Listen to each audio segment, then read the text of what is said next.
திருப்பாவை பாடல் 28.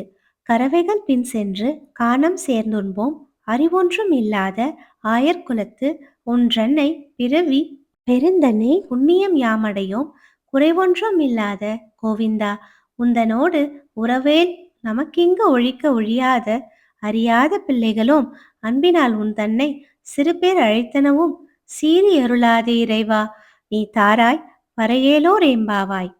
இதன் பொருள், குறையே இல்லாத கோவிந்தனே, நாங்கள் பசுக்களின் பின்னால் சென்று அவற்றை மேய்த்து தயிர் சாதம் உண்பவர்கள். எங்களுக்கு அறிவென்பதே இல்லை. ஆனால் ஒன்றே ஒன்று மட்டும் எங்களுக்கு தெரியும். உன்னை தலைவனாக அடைந்தால் எங்களுக்கு வைகுந்தம் உறுதி என்பதை பிறவிப் பயனாக அடைந்திருக்கிறோம் என்பதே அது. உன்னோடு எங்களுக்குள்ள உறவை பிரிக்க யாராலும் முடியாது. விரதம் இருக்கும் முறை பற்றியெல்லாம் அறியாத பிள்ளைகள் நாங்கள். இதுபோல் கண்ணா, மணிவண்ணா, கருணாகரா என்றெல்லாம் உன்னிடம் உள்ள உரிமையின் காரணமாக ஒருமையில் அழைத்தோம். அதற்காக கோபித்துக் கொள்ளாதே. எங்கள் இறைவனே, எங்கள் நோன்பை ஏற்று உன் அருள் தருவாயாக. குறையொன்றும் இல்லாத கோவிந்தா என்ற வார்த்தையை படிக்கும் பொழுது கண்ணுக்கு ஏதோ குறை இருந்தது போலவும் இப்பொழுது தீர்ந்து விட்டது போலவும் தோன்றி மறைகின்றது. அவனுக்கு என்ன குறை?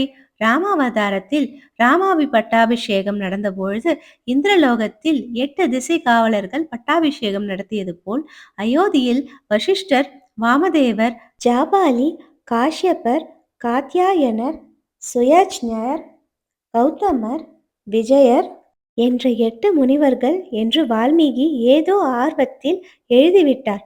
ராமனுக்கு இது ஒரு குறை. இந்திரனை ஜெயித்து இந்திரஜித் என்ற பட்டம் பெற்றவனை நாம் நம் தம்பியை வைத்து ஜெயித்தோம். அப்படிப்பட்ட கீழான இந்திரனுடன் நம்மை வால்மீகி ஒப்பிட்டு விட்டாரே.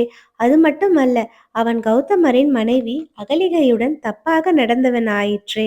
அவனோடு நம்மை ஒப்பிடலாமா என்ற குறை இருந்ததாம்.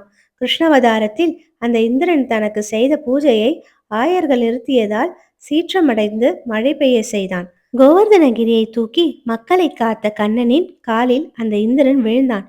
ராமாவதாரத்தில் ஏற்பட்ட குறை கிருஷ்ணவதாரத்தில் நீங்கிவிட்டதால் ஆயர்குல பெண்கள் அவரை இப்படி வர்ணித்தார்கள்.